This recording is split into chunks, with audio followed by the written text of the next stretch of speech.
Make a career of humanity. Commit yourself to the noble struggle for equal rights. You will make a better person of yourself, a greater nation of your country, and a finer world to live in. In a composite nation like ours, made up of almost every variety of the human family, there should be, as before the law, no rich, no poor, no high, no low, no black, no white, but one country, one citizenship, equal rights, and a common destiny for all. I use the law as a tool to crank up this democracy and help to steer it in the direction of implementing its great constitutional freedoms that all men are created equal. This is WJZ's Black History Oratory Competition speech event, live from Morgan State University. Here's Nikki Zizaza. Really killing you. Ladies and gentlemen, from WJZ News, Nikki Zizaza.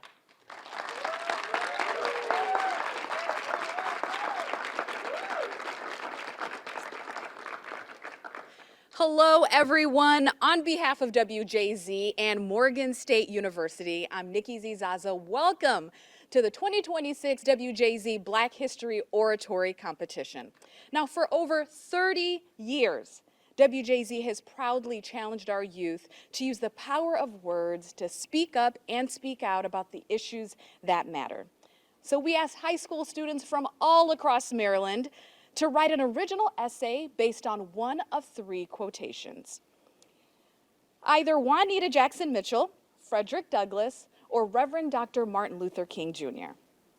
Today, the students with the top scores will perform those essays to compete for over $1,000 in scholarship prize money.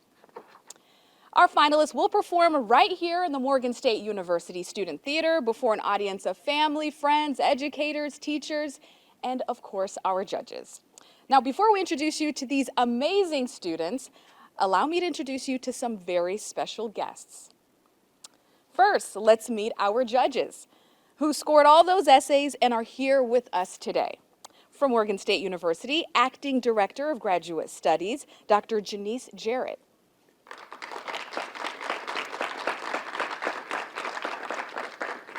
And Acting Director of Women and Gender Studies, Dr. Juanita Gilliam.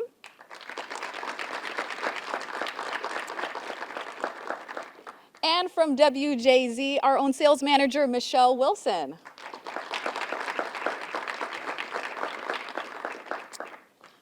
Now, without further ado, exhale everybody, the moment you have all been waiting for, the speech portion of the WJZ 2026 Black History Oratory Competition. And first up, we are going to begin with Goodness Alape.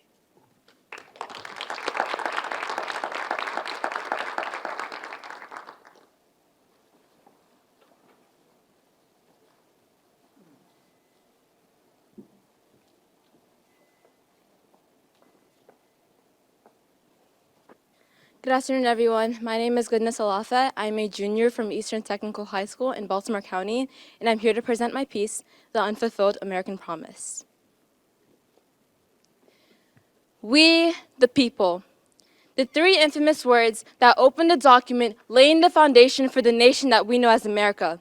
Yet since the very beginning, our country has been forced to confront who this we truly includes. Enslaved people wondered their place in we when they were denied natural rights. Women, like Sojourner Truth, wondered if they were ever a part of we when they were barred from the ballot box. Queer Americans questioned the bounds of we when they were denied the pursuit of happiness through marriage. And today, immigrants are still asking if we were ever included when Governor Morris drafted the preamble, as we are being denied due process, as we are being treated with violence, as we are being deemed aliens. The foundation of our country promises equal rights for all. Yet protection has only been consistently afforded for one homogeneous population, uniform and acceptable gender, race, class, and mind. The American promise has yet to be fulfilled for all. Frederick Douglass's Composite Nation speech stands as one of his lesser known yet powerful examinations of the American identity.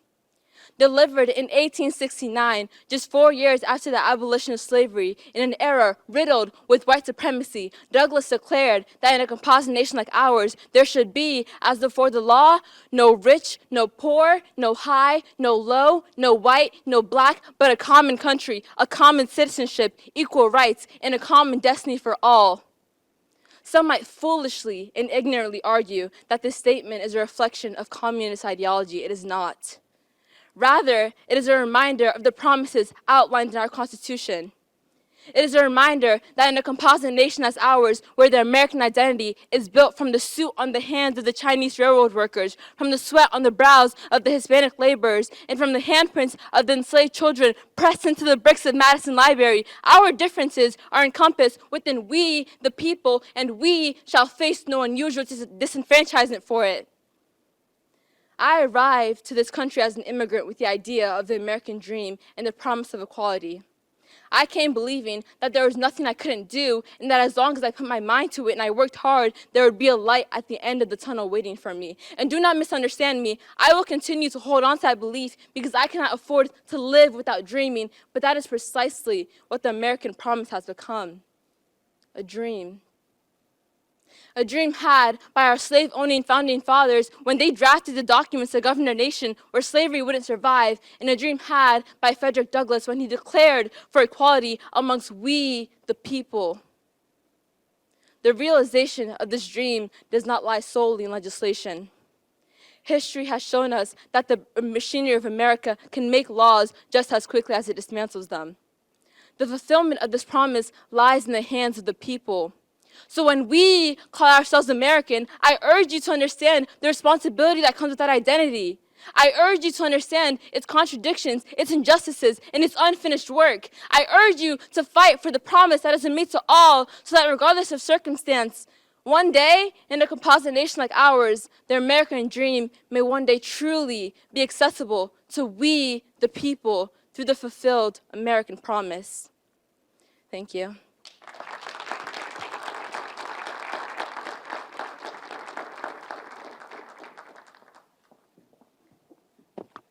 Joining us next, Maline Campbell.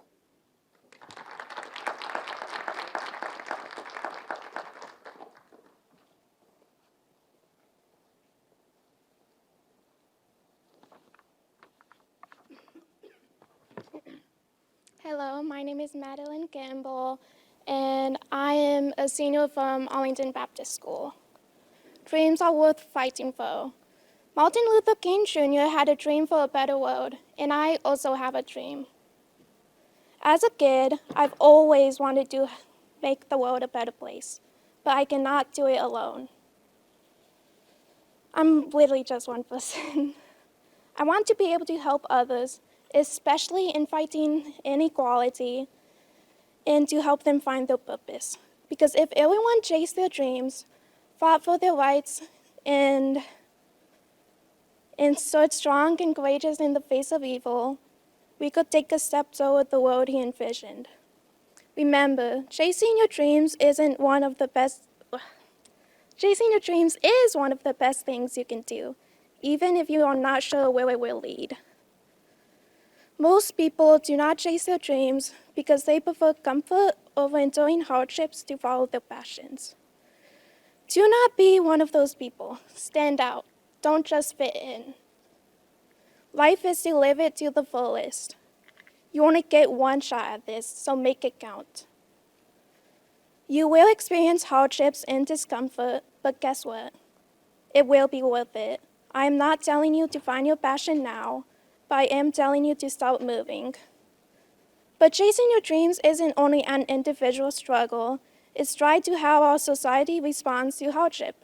Citizens of this country become numb to unequal treatment because of a psychological phenomenon called learned helplessness, where a person gives up after several attempts to get out of an out-of-control situation, even if the next attempt could succeed.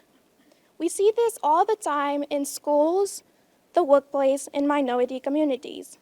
We experience learned helplessness through the inequality we face. We no longer We no longer want to protect our rights and fight back because we've learned to accept what happens. But listen, don't you want equality? Don't you want to end violence?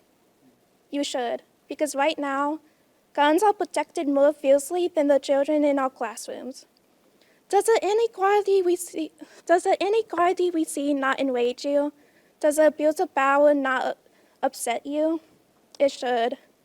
Wake up, face the chaos, and fight for your rights. Don't let others strip them away. By facing the chaos, you will soon realize we will never have a perfect world. But that doesn't mean we can't make it better. Stand strong and courageous.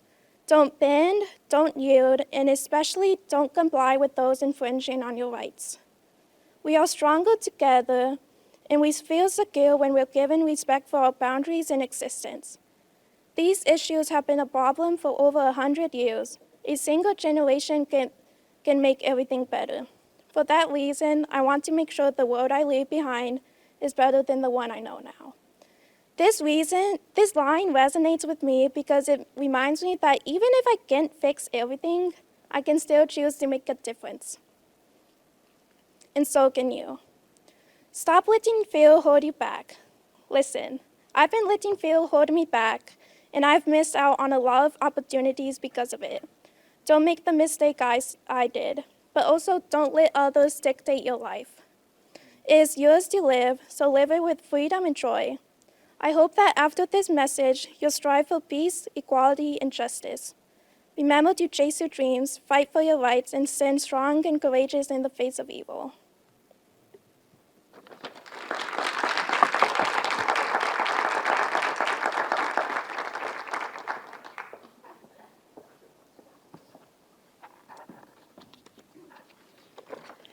Join me in welcoming Alyssa Collins. All right.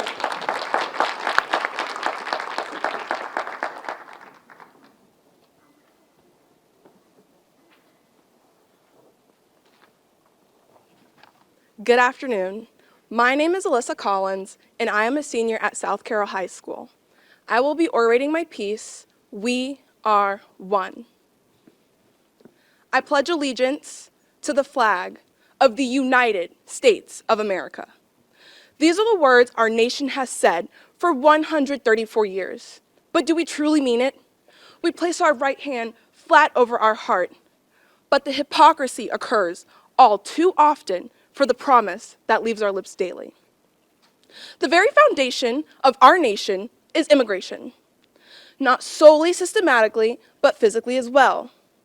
From nurses and engineers to farmers and construction workers, the United States of America is the product of generations of migrants that found their new home, their new abode.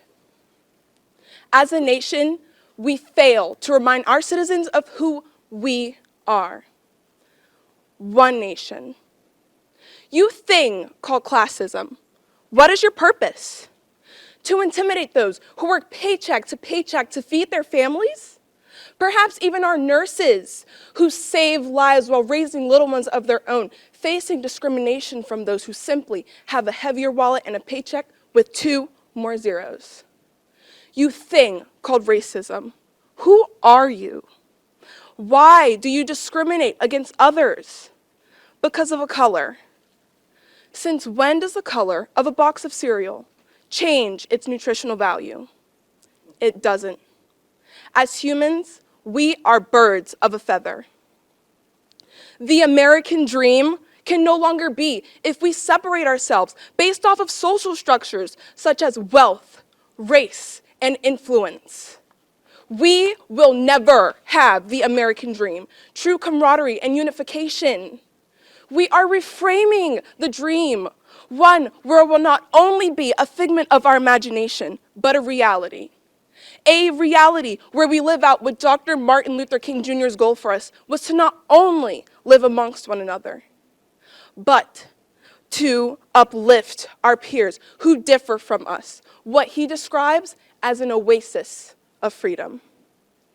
Alongside Dr. King, freedmen, abolitionist, and orator Frederick Douglass reminded us in his 1869 speech titled Our Composite Nationality. In a composite nation like ours, made up of almost every variety of the human family, there should be, as before the law, no rich, no poor, no high, no low, no black, no white, but one country, one citizenship, equal rights, and a common destiny for all. On a chilly October morning stood a student staring at a flag with 13 stripes and 50 stars, questioning the honesty of her classmates. As the announcements continued, she wondered how one could say the pledge and omit offensive language within the span of 2 minutes. Since that day, I have longed for the moment to do this daily practice with peers who will uphold its meaning. Be reminded, when the Pledge of Allegiance is spoken, a promise is emitted, one to foster a nation that takes pride in its history, its people. And in saying this, in truth and in heart, I will proudly say, and to the republic for which it stands, one nation, under God, indivisible, with liberty and justice for all. Thank you.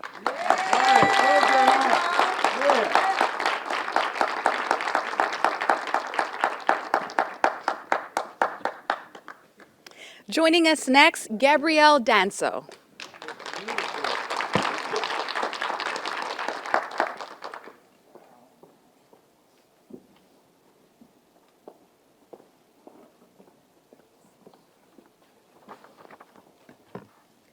Good afternoon, everyone. My name is Gabrielle Dano, and I am a senior at Mount Hebron High School. Here goes my speech. No matter the color of your skin, no matter the clothes you wear, no matter where you come from, we are all human. Humanity is what unites us. The beauty of it is that each of us is unique, made up of different cultures, histories, and experiences. That is why Frederick Douglass's words resonate so deeply with me and the 53.3 million immigrants who call this country home.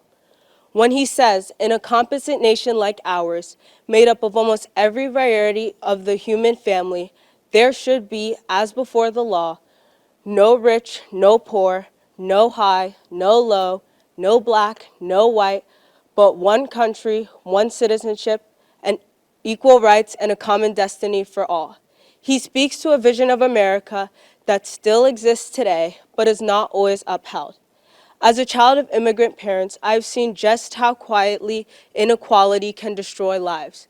I've watched people work twice as hard for half the recognition simply because of where they come from or how they are perceived. Kindness should not require effort, yet in a nation once built on supremacy,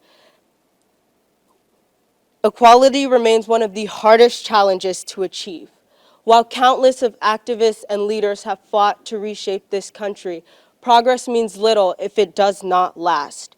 Change must be sustained, protected, and lived out every day. Everyone has a dream, yet the American dream, once glamorized as attainable for all, now feels like a promise made selectively. I sit and I question, how can America be the dream when it is also the same place where discrimination so openly exists?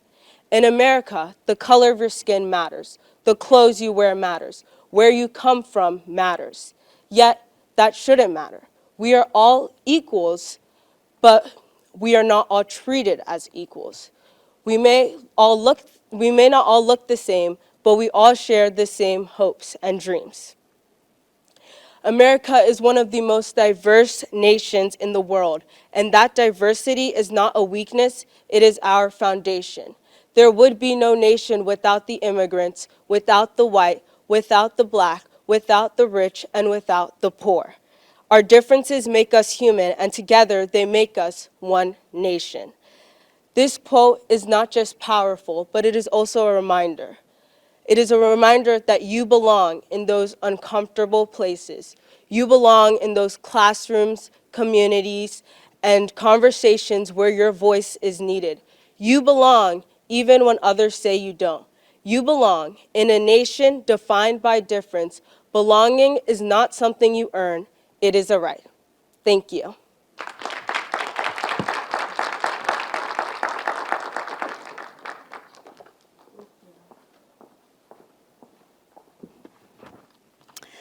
Joining us next, Michaela Davis.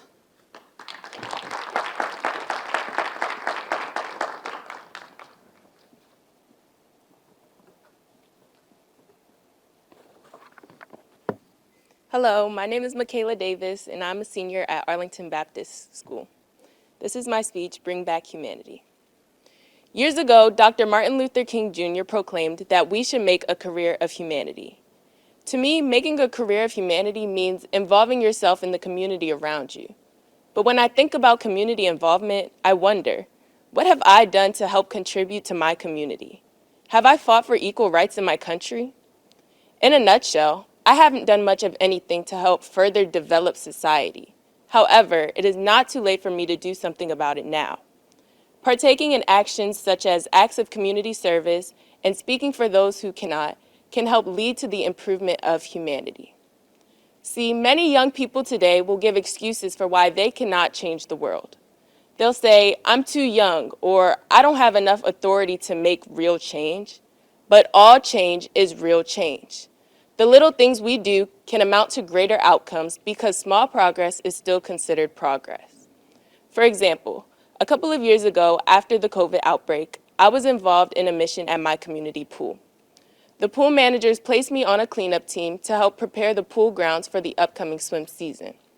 It was an outdoor pool, so there were lots of leaves and branches to rake up, animal excrements to discard of, and weeds to pull from the surrounding flower beds. Completing those tasks, along with a couple others, helped create a clean pool environment for its members and kept them wanting to come back. It helped create a stronger sense of unity within that community and in turn had a positive outcome. Another way humanity can be developed as a whole is by us standing up for one another. Our voices are a privilege and a blessing, and we should be using them to defend those who may feel like their voices are not being heard. It has always been important to me that the people around me know that their opinions are valued, because consideration is something a lot of people lack. When people brush off what you have to say, it can negatively affect you and later build a sense of indignity within you. So we all have to be willing to make sacrifices for change, because like the playwright and Nobel laureate George Bernard Shaw said, progress is impossible without change. The sooner we start thinking of and treating each other as equals, the sooner humanity will play a role in our nation. If we could all just come together as one, as a nation, the world would be a much different place. If we make a commitment to move as a unit, there would be less violence and judgment in the world and more peace, kindness, and balance for society. So I challenge not only myself, but you all as well, to take the extra step. Go the extra mile to be involved in bringing humanity back. Thank you.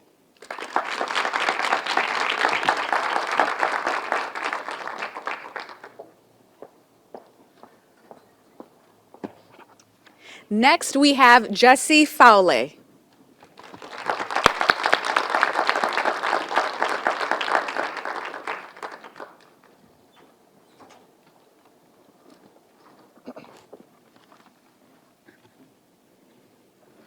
Good afternoon.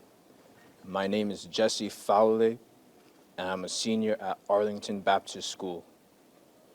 Today, I'll be presenting the unfinished revolution of equal citizenship under the law. Frederick Douglass's Declaration: one country, one citizenship, equal rights, and a common destiny for all. This quote is not merely a moral appeal. It is a radical blueprint for national survival. In a time when identity is weaponized and division monetized, Douglass's words confront us with a question history will not stop asking. Will we live as a mixed nation, united by justice, or as fragments competing for power? America's future depends on whether we finally complete the unfinished revolution Douglass envisioned by transforming diversity from a fault line into a shared foundation of equal citizenship under the law.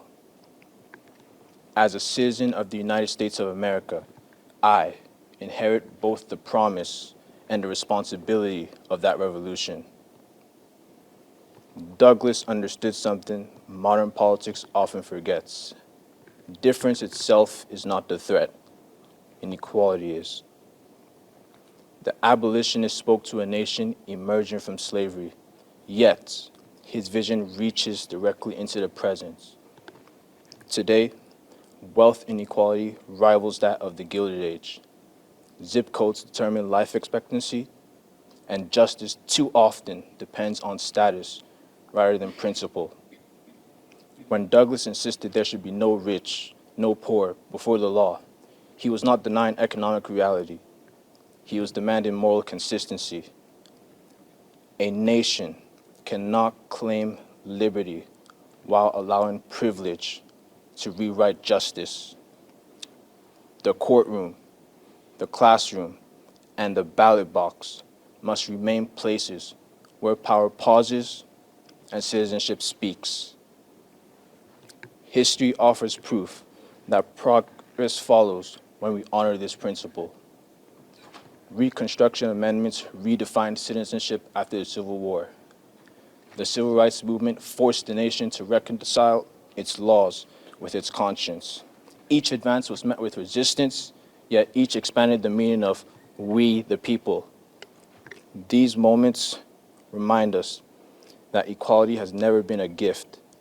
It has always been a demand, pressed forward by those bold enough to insist America live up to its promises. Yet, Douglass's vision was never only about rights. It was about destiny. A common destiny requires shared responsibility.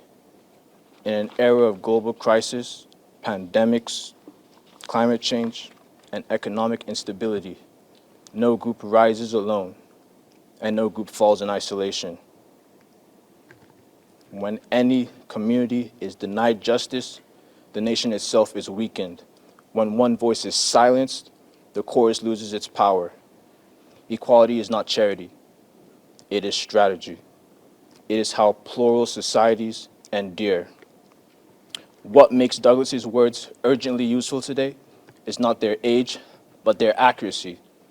They diagnose our divisions and prescribe our cure. At a time when headlines thrive on outrage, Douglass offers something more disruptive. Unity without uniformity. Justice without hierarchy. Patriotism without exclusion. His vision challenges both complacency and extremism by insisting that democracy is strongest when it belongs fully to everyone. In the end, Douglass does not ask us to erase difference, he asks us to outgrow fear. The question before us is not whether America can change. History has shown us that it always has, but whether we will choose a future anchored in equal citizenship or remain trapped in inherited divisions without possibility. The nation Douglass imagined is still possible, but possibility, like freedom, demands courage. History is watching, and it will remember whether we claimed the common destiny Douglass dared us to share. Thank you.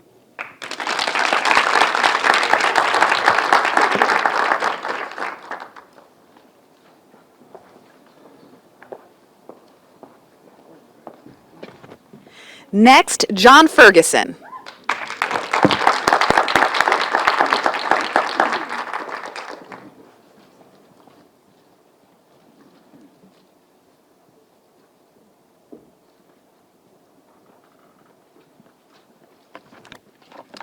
Good evening. My name is John Ferguson. I attend Arlington Baptist School as a junior, and this is how equality can illuminate the future. In modern America, discrimination is in every aspect of our lives.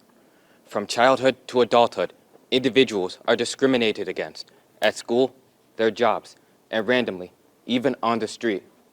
In a perfect world, we would have true equality where no one is better than the other based off of race or gender.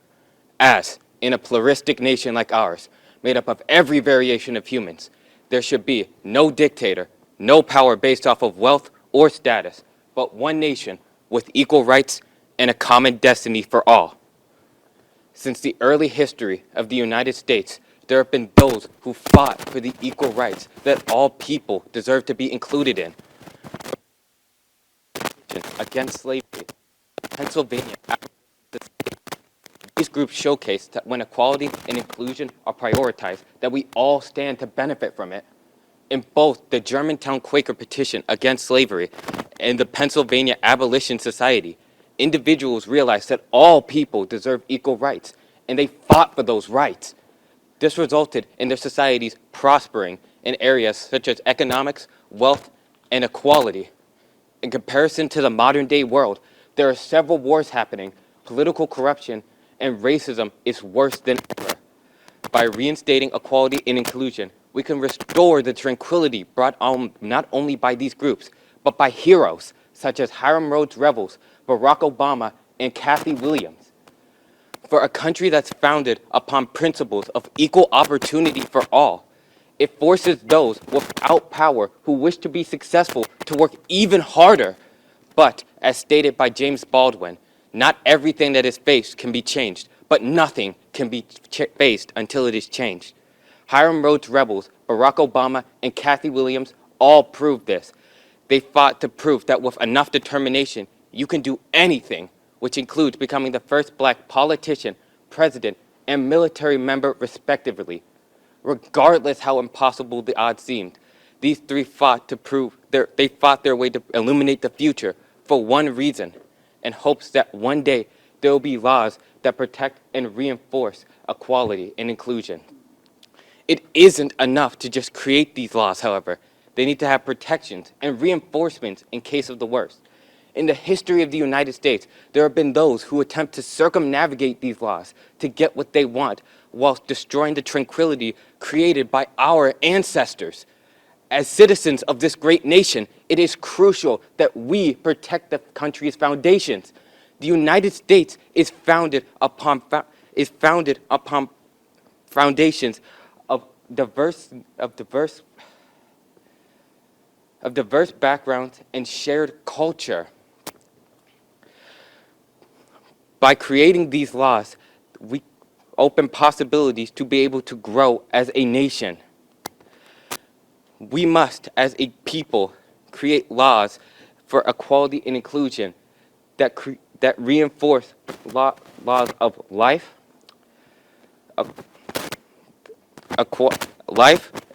opportunity, and laws accordingly. Thank you.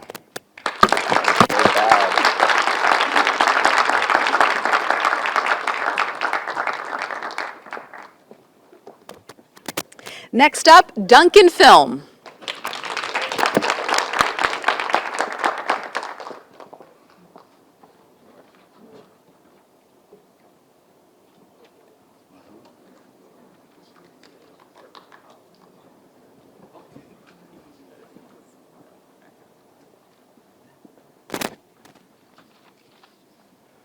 Good afternoon, everybody. My name is Duncan Film. I'm a junior from Catonsville High School, and I'm very proud to be able to produce my speech to you today. Douglas's quote that a nation should be but one country, one citizenship, equal rights, and a common destiny for all is both valid and necessary for a nation built on freedom. His book makes this clear from cover to cover. Early on, he contrasts his life in slavery to that of his enslavers. He remarks that slavery strips oneself of basic knowledge, including something so innate as your own birthday. A denial of identity shouldn't be seen as just a small injustice. It should be seen as manipulation. When a person is devoid of self-knowledge, they are simultaneously devoid of a foundation that self-worth and dignity is built upon. A society that permits these atrocities cannot claim to values of freedom or liberty. Douglas is condemning a nation that judges human worth based on race rather than principle. That resonates throughout America's history because over 100 years later, Black Americans were still required to pass literacy tests to vote, a test white people didn't have to take. government officials retained absolute power over those who passed and who failed, and often failed black voters for trivial mistakes. These exams were systematically designed to test obedience instead of intelligence. When fundamental rights are withheld for the few, it transforms citizenship into an advantage instead of a guarantee. In 1963, peaceful protesters, which included children, filled the streets of Birmingham. They demanded equal treatment under the law, but were not met with dialogue. They faced police dogs and fire hoses that were powerful enough to tear the clothing right from your body.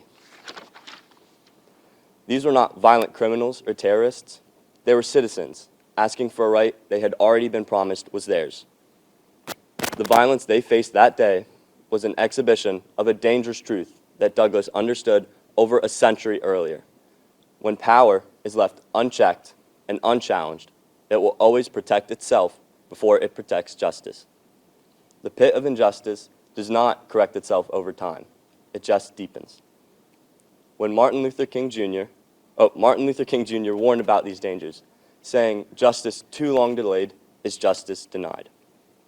A nation that delays equality opts for convenience instead of an immediate correction. My ELA teacher, Ms. Wilkinson, illuminates how needed this change really was. I remember one day she was spotlighting the genius of MLK's letter from Birmingham jail. She was drifting around the room in her dark blue Catonsville Comets hoodie, speaking like a wave, trying to get every word to land. She read the line, "Injustice anywhere is a threat to justice everywhere," and paused. It brought me back to Douglass, calling slavery a poison. It showed me that two transformative figures, over a century apart, understood the same truth, and it hits even harder when I hear it in my own classroom. To me, one country, one citizenship, means that rights cannot be dependent on convenience, race, or patience. It means equality isn't something that can be grown into, and it means the country owes it to the people now, or it isn't freedom at all. Thank you.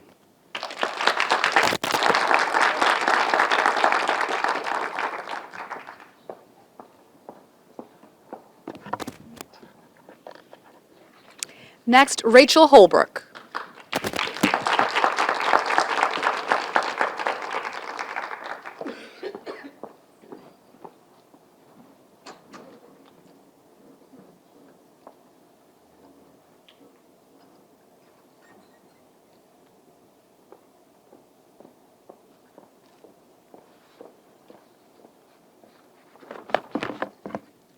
My name is Rachel Hullbrook. I'm a student at Hereford High School. My mom has always instilled in me the importance of giving back to those around you, especially those who are less fortunate. I try to carry this with me in every action that I make, because you never truly know what anyone else is going through. To me, living a life of humanity is not just about helping others, but recognizing where gaps exist and doing your best to try and fill them. In the rural school where I go to, there's a significant gap in the amount of women in many STEM courses. This was discouraging as a woman wanting to pursue STEM because I didn't have many role models in those harder level classes. In order to make a positive change within my community, I began to think of ways that I could positively impact this. Along with a classmate of mine, we decided to create STEM-oriented activities at local elementary schools. We have so far planned 2, and we are working on our 3rd at another elementary school. Some stations include cabbage pH indicator. Red cabbage is a natural indicator of pH, so we test different mediums like lemon juice and also bleach to show students what acids and bases are. We also have a station called Recognizing AI Images. This is a fan favorite by the students.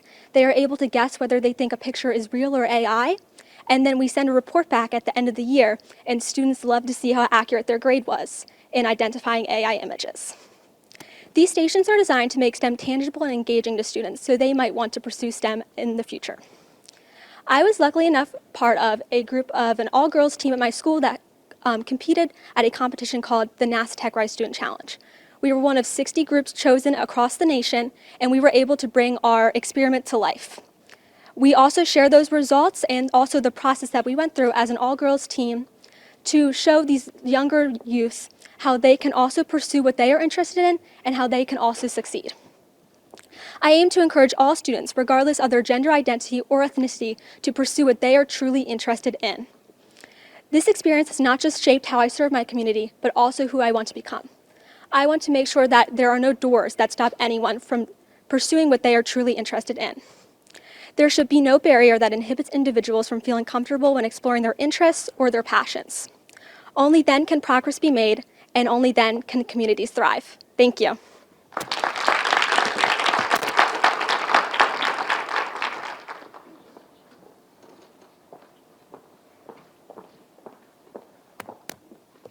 Next, please help me welcome Ekanch Lagoseti.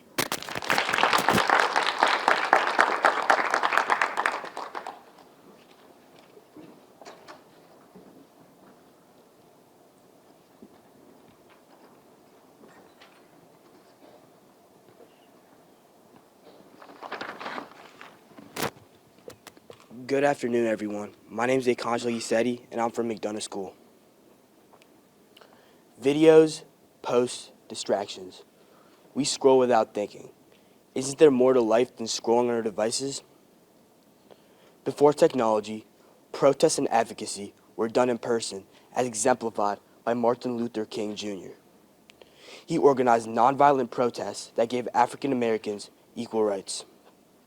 Nowadays, advocating for change feels as simple as clicking a share button. However, social media actions like liking, viewing, and commenting simply aren't impactful. Showing up for people is what humanity is truly about. We should take advantage of living in a democratic society. Community service is an element of active citizenship, and which strengthens democracy.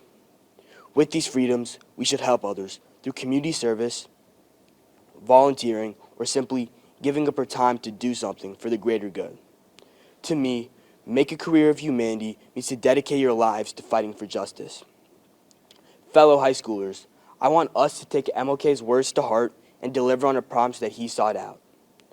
MLK fought for racial justice and civil rights, but also fought for economic justice. The fight for fair wages is a continuation of his fight for equity for all, regardless of race or class. Economic justice is the key to a better nation, as fair distribution of resources, wealth, and opportunities combat poverty and inequality. To understand humanity, we can look to the words of John Locke. In an essay concerning human understanding, Locke says that humanity is a state of freedom and equality. To me, making a career of humanity means to continuously look for ways to help people that are in need. One way we can start helping the world is to find a way to increase minimum wage in Maryland. The increase of minimum wage will help the working youth. It will boost the income for nearly 200,000 people and combat high living costs. Minimum wage in Maryland is $15, and there is much more work to be done. Maryland has struggled to meet basic human needs, face physical and mental health consequences, and experience family instability. We as students can advocate for higher wages by supporting businesses that pay workers more and boycott those that don't. We can also write to our local representatives. Just like Martin Luther King Jr. fought for equality and justice using boycotts and appeals to elected officials, we can follow in his footsteps. This is your time to use your voice and advocate for change. Martin Luther King's message is about the good in the people. We as a collective should always strive to help other people. This is what makes the world a better place for not only us, but for future generations. Fellow high schoolers, I want us to take Martin Luther King's Fellow high schoolers, I want us to make sure that we carry on Martin Luther King's legacy and finish the fight that he started. Thank you.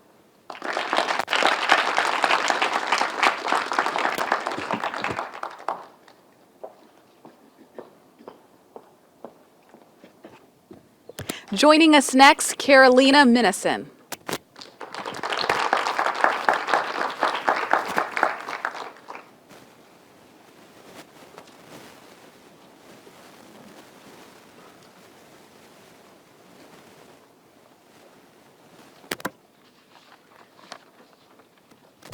Hello, my name is Karolina Mison, and I am a senior at Hereford High School, and I'm very honored to be presenting my oratory essay, The American Dream.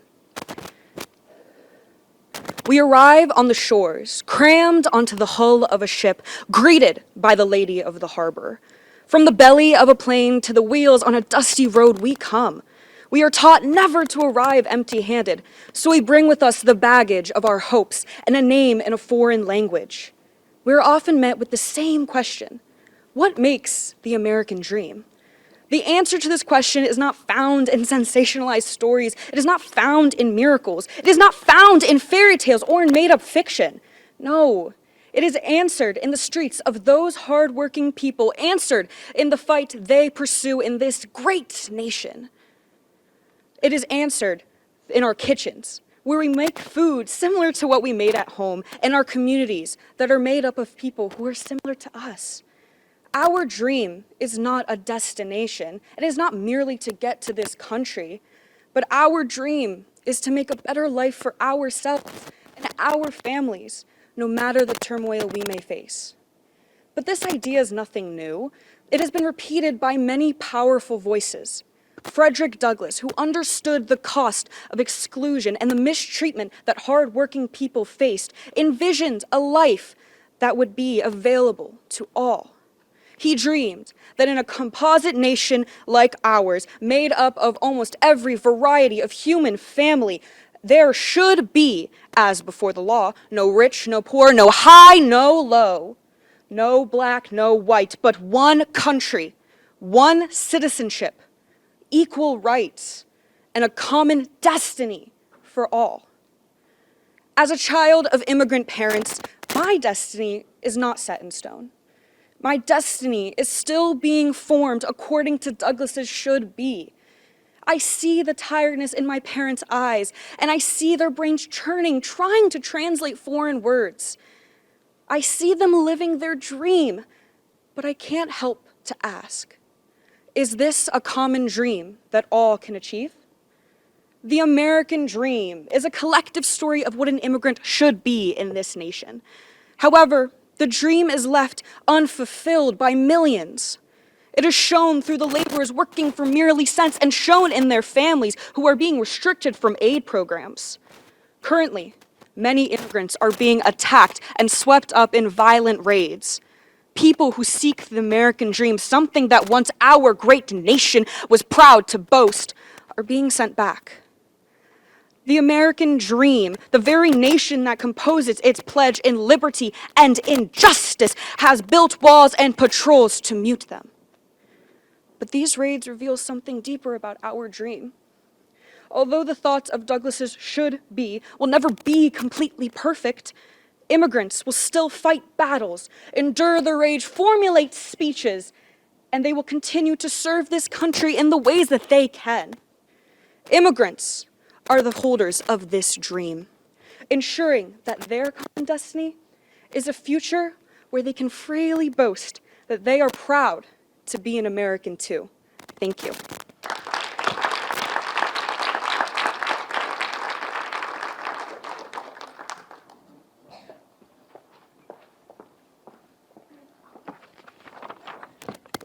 Next up, Austin Wanco.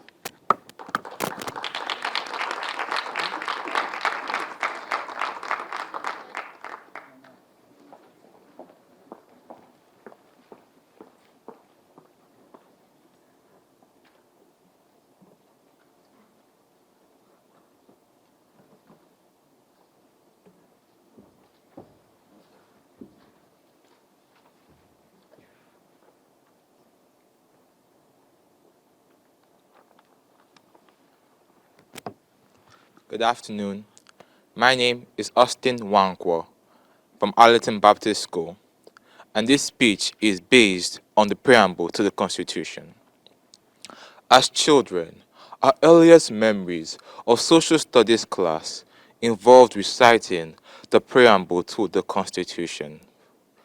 This 52-word document is the impetus behind the adoption of the Constitution as the supreme law of the Republic. As a society continues to evolve, we must not sit idly by and watch our democracy become stagnant. Instead, we must be diligent and full of vigor. Truly, the law must be used to uphold justice, uphold justice, guarantee national peace, and provide for the collective defense of all our nation's citizens.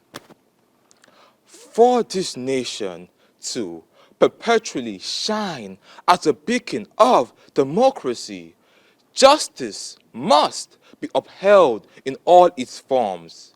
Sadly, this has not been the case throughout our republic's history. From the Three-Fifths Compromise to the Jim Crow laws, justice has long been an endangered species. It has been ensnared by the ills that are partiality and inequality, thus plaguing our dearly beloved country. These were the very diseases that Juanita Mitchell combated through her vocation as a lawyer. Thanks to her sacrifices, the prerogatives of Black Americans were further uplifted, thereby bolstering our democracy. Ensuring nationwide peace is another facet of the rule of law.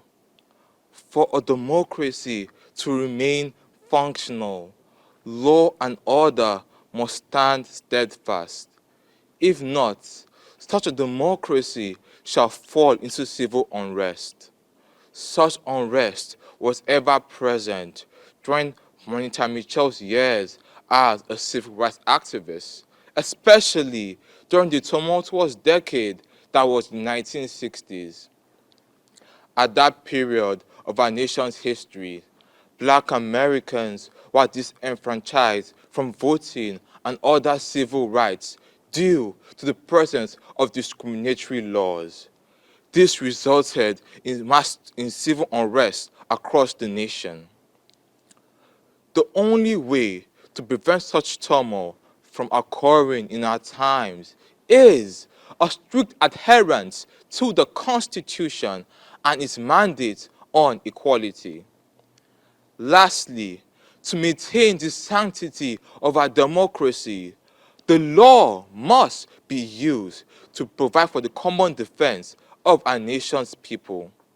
As Frederick Douglass once exerted, power concedes nothing without a demand. It never did, and it never will.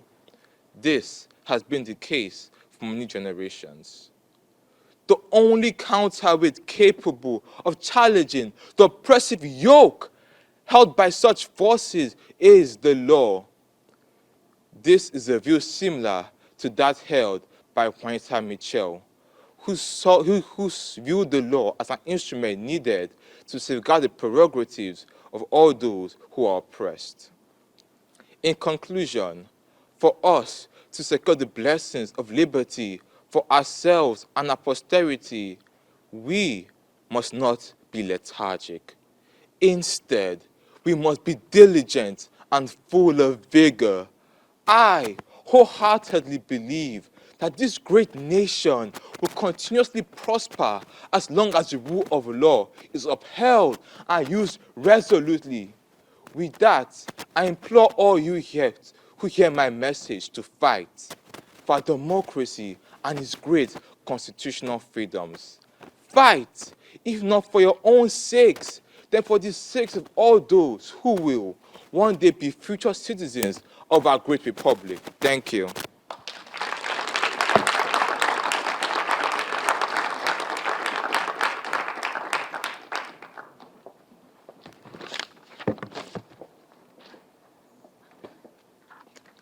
Next up, we have Grace Richardson.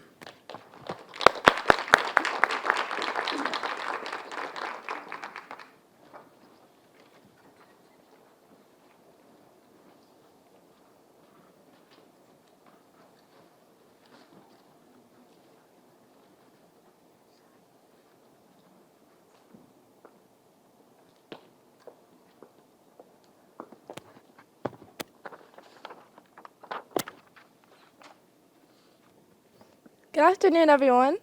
My name is Grace Richardson, and I am a junior at McDonough School.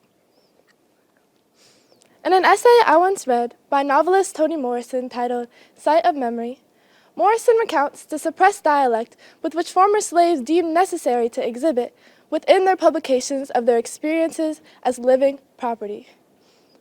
With carefully crafted language, they pieced together a story in which they could safely convey that one, this is my historical life, my singular special example that is personal, but that also represents the race.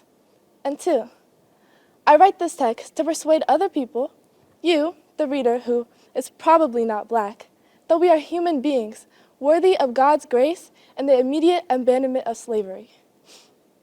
It was with intense abhorrence that I reflected, soon after reading, upon the disconnection between a person and the soul involved in any empathetic connection. The concept of a former slave's narrative needing to prove to a presumably ignorant audience that they are human beings worthy of God's grace uncovers the existential crisis functioning inside of us all. How is it that our humanity has been so withdrawn? It is a commonality that we must extract any language deemed harsh in the eyes of the fictitious realities invented nationwide. Morrison also adds that these former slaves often evaded articulating the intricate horrors of slavery with the line, "But let us pass a veil over these proceedings too terrible to relate." Though it is with success that these published narratives by authors such as Solomon Northrop and Charles Bell were received, it was disheartening to think that every word spoken served to cradle the minds of those who never sought to understand, but yet demanded an understanding. To be so far removed from society's malicious deeds allows for the equal perpetration of hatred, violence, and abuse. Unacknowledged humanity equals room for humans to be treated as objects and property all over again. The power of our words is a form of resistance unknown to many. As Dr. King so put it, to commit yourself to the noble struggle for equal rights, your voice becomes the shovel that, by nature, helps plant the beginnings of equity. The installation of empathy within one another by sharing our experiences withholds more ability to bring the nation together than the stars or stripes we pledged to ever could. So therefore I, with my ignited spirit, plant myself in a garden surrounded by those who have created me and will continue to develop my own sense of humanity. Allow yourself to nourish your mind with the fruits of this internal intellect, as this unbound creativity, despite generations of inhumane censorship, is released only through the explicit narrative of my story. Your voice serves as your own individual outlet, through which endless possibilities prevail over what once was demanded subjugation. Force yourself to live and to breathe the experiences of others so that it is with instinct that your mind longs for freedom and acts toward a future where justice is no longer a preference, but an unveiled permanency, rewriting the edited stories of those who have been redacted. Thank you.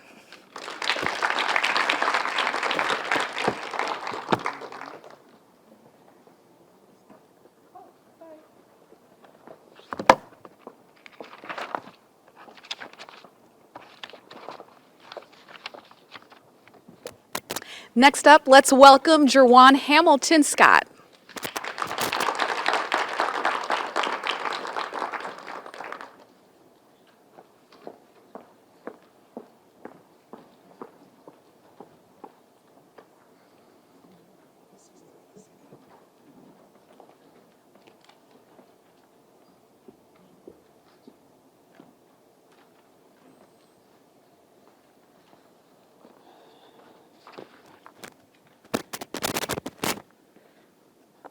Praise to God in the room. Hello, everyone. My name is Gerwan Hamilton Scott. I'm a freshman coming out of Milford Mill Academy, and I'll be performing my essay, The Vision of Equality.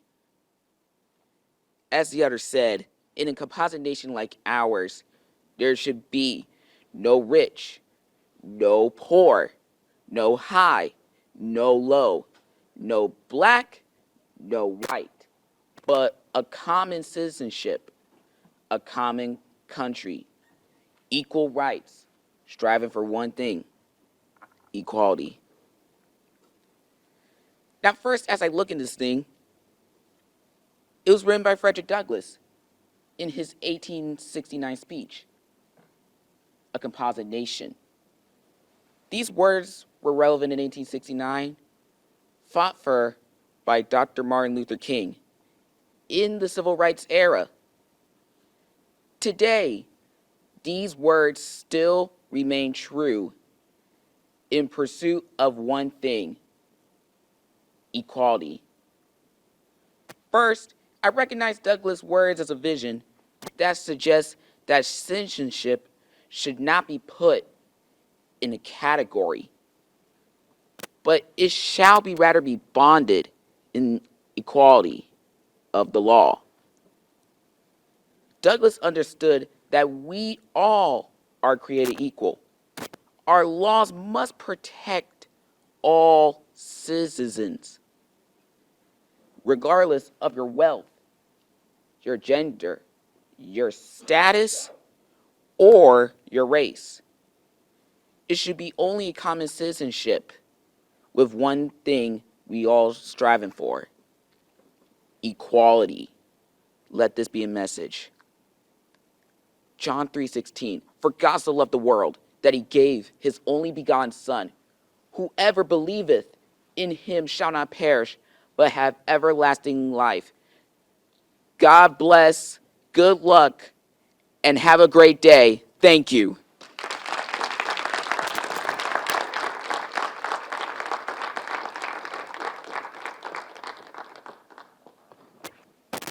Coming to the stage next, Anna Whips.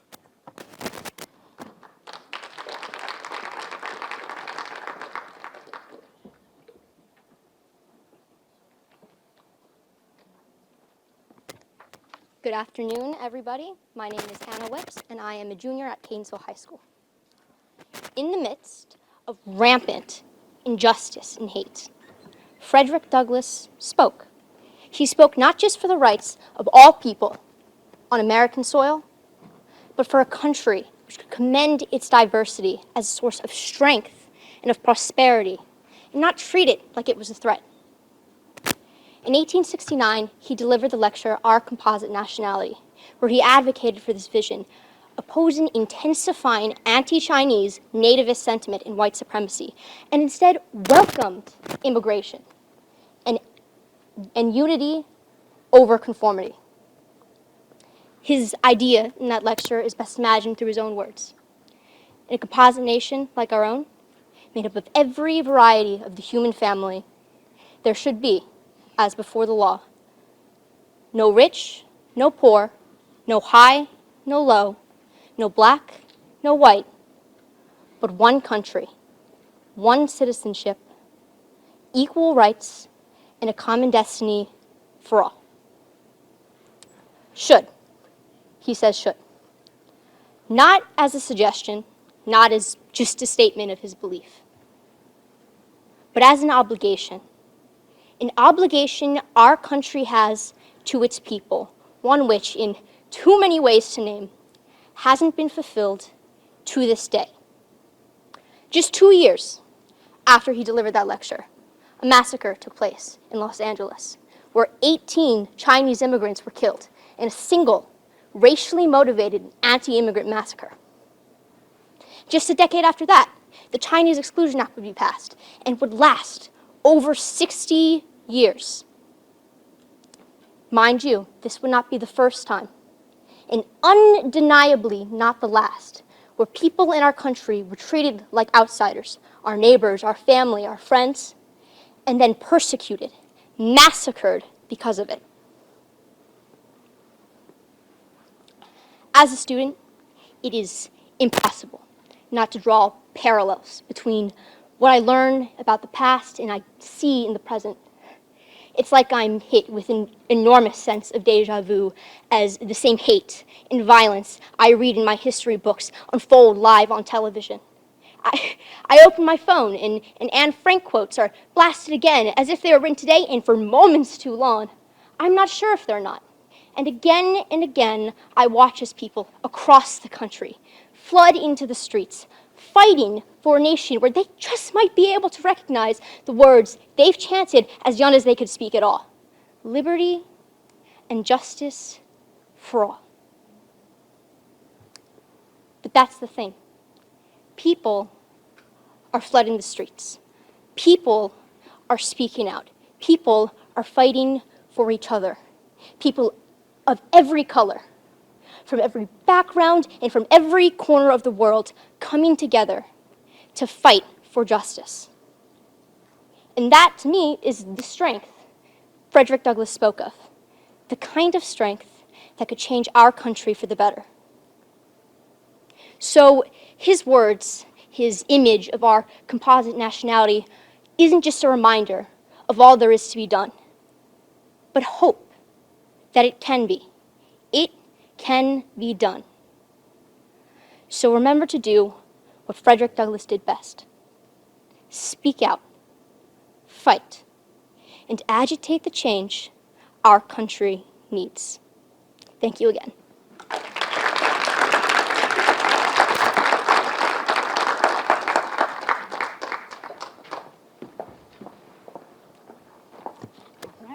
Last but not least, Nia Whitney.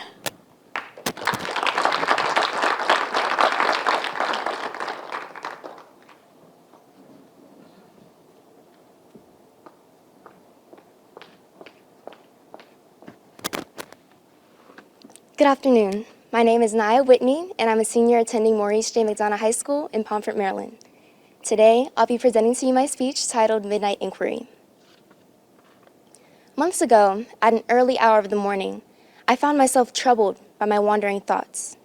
Within my head and my heart, I felt an unexplainable feeling as I dwelled upon the looming question, what is the purpose of my life? Filled with inquiry, I wrestled with God. Why is it that I lay in my bed as people are shaken by sorrow? Why does hatred plague this world? Why have you made me Nia?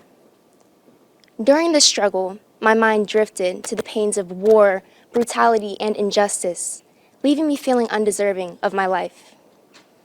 Yet something within me stirred, and I came to a realization that surpassed my understanding.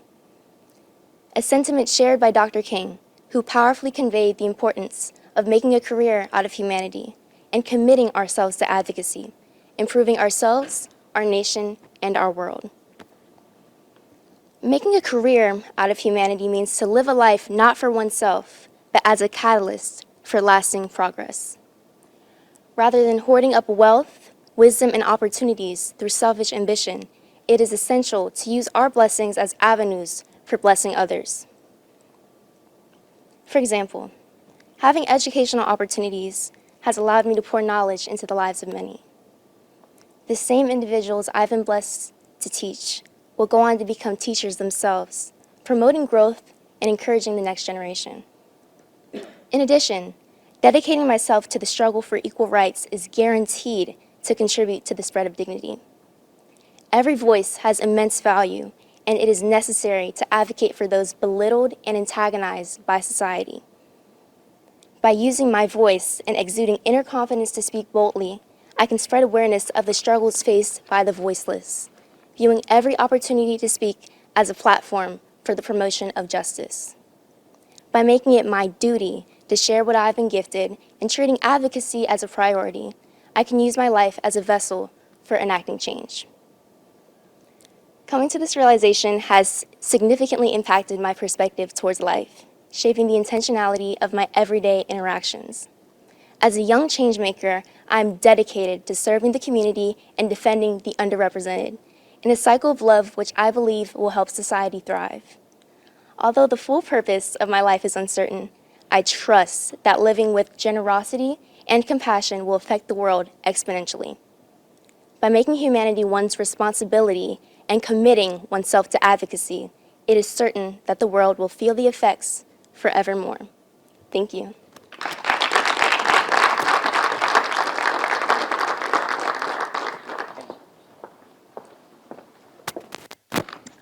Wow, and that concludes the speeches of the 2026 WJZ Black History Oratory Competition. Well done, all of you.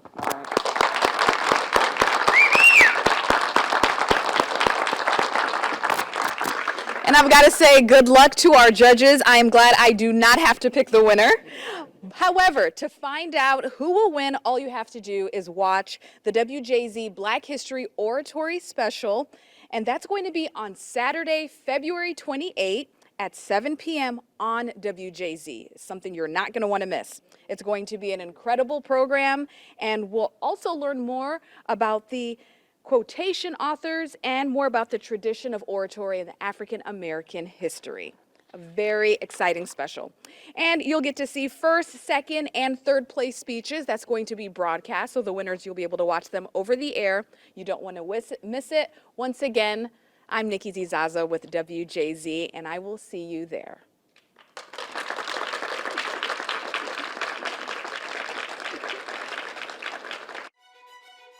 Thank you for watching the WJZ Black History Oratory Competition. To find out who wins, watch the awards special Saturday, February 28th at 7 p.m. on WJZ TV and CBS News Baltimore.